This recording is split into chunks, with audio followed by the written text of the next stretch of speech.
Prayagraj police जहां बड़े बड़े माफियाओं के गुर्गों को पकड़ रही है और माफियाओं की अवैध संपत्ति को सीज करके शाबाशी ले रही है, वहीं प्रयागराज में एक लीडिंग चैनल के रिपोर्टर के साथ सरेआम मारपीट करके उसकी हत्या की धमकी दे दी जाती है। पुलिस की लापरवाही से पीड़ित पत्रकार का परिवार दहशत में है। पेशे से पत्रकार नितिन गुप्ता अल्लाहपुर में रहते हैं। पिछले महीने इलाके के ही सुरेश त्रिपाठी ने उनके साथ गाली गलौज करके मारपीट और धक्का मुक्की की। नितिन गुप्ता उस वक्त मामले को तूल न देते हुए छोड़ दिया। उसके बाद फिर उनके साथ इसी सुरेश त्रिपाठी ने फिर से हमला किया। हमले के बाद नितिन गुप्ता ने एसएसपी से शिकायत की तो उनके निर्देशन पर आरोपी के खिलाफ गंभीर धाराओं में मुकदमा दर्ज किया गया। एफआईआर के बाद भी आरोपी लगातार नितिन गुप्ता को धमकाता रहा। फिर शिकायत एसएसपी से की गई तो 12 अगस्त को एक एफआईआर हुई। एसएसपी ने जॉर्ज टाउन पुलिस को फटकार लगाई तो अल्लाहपुर चौकी इंचार्ज ने सुरेश को हिरासत में तो ले लिया, लेकिन धारा 151 के तहत, जिससे आरोपी थाने से ही छूट गया। छूटने के बाद आरोपी नितिन गुप्ता को लगातार धमकियां देता रहा है। गलौज किया। अभी 30 जुलाई को फिर उन्होंने मेरे साथ घटना की, मेरे ऊपर जानलेवा हमला किया, मेरे परिवार को जान से मारने की धमकी दे करके और मेरी हत्या कराने की धमकी दी गई।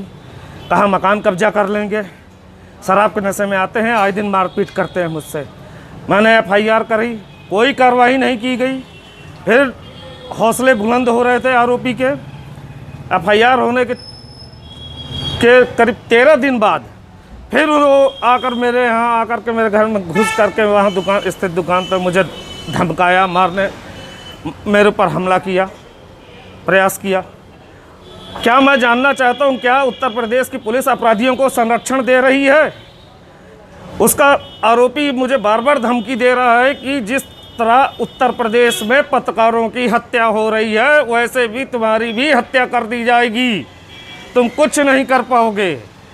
मैं रोज़ अधिकारियों के पास दौड़ दौड़ के थक गया।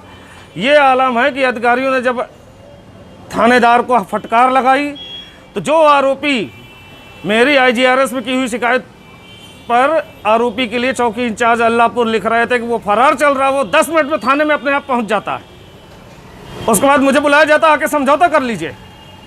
क्यों समझौता करूं? मेरे साथ न्याय किया जाए, मुझे न्याय चाहिए। मेरे बीवी बच्चे अनाथ हो जाएंगे अगर मेरी हत्या हो गई। पुलिस संरक्षण दे रही है और पुलिस ने यहाँ तक किया कि उसे 151 में चालान करके रिहा कर दिया, जिसके ऊपर 307 की धारा लगी है, 452 लगा है, 323 लगा है, 504, 506 ऐसी गंभीर धाराएं लगी हैं। 2 एफआईआर पे एफआईआर।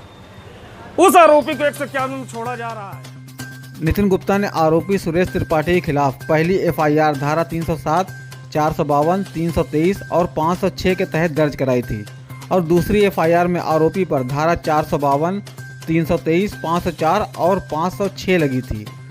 जब इन धाराओं में मुकदमा दर्ज है तो आरोपी पर 151 के तहत कार्रवाई की गई, जिस पर सवाल उठ रहा है। नितिन गुप्ता के मुताबिक अल्लाहपुर चौकी इंचार्ज समझौते के लिए खुद फोन भी कर रहे हैं। है कि आप मुझे न्याय दिलाएंगे, क्योंकि मुझे पटक पटक के मेरे बच्चों के सामने मारा गया, मेरा गला दबाया गया। क्या मेरी हत्या हो जाएगी? मैं पूछना चाहता हूँ, मेरी हत्या हो जाएगी तभी आप लोग कुछ करेंगे? मेरे साथ न्याय कीजिए, मेरे साथ अन्याय हो रहा है। यहाँ की पुलिस कुछ नहीं सुन रही है, कोई कार्रवाई नहीं हो रही है। पिछले 15 दिन से मैं भटक रहा हूँ।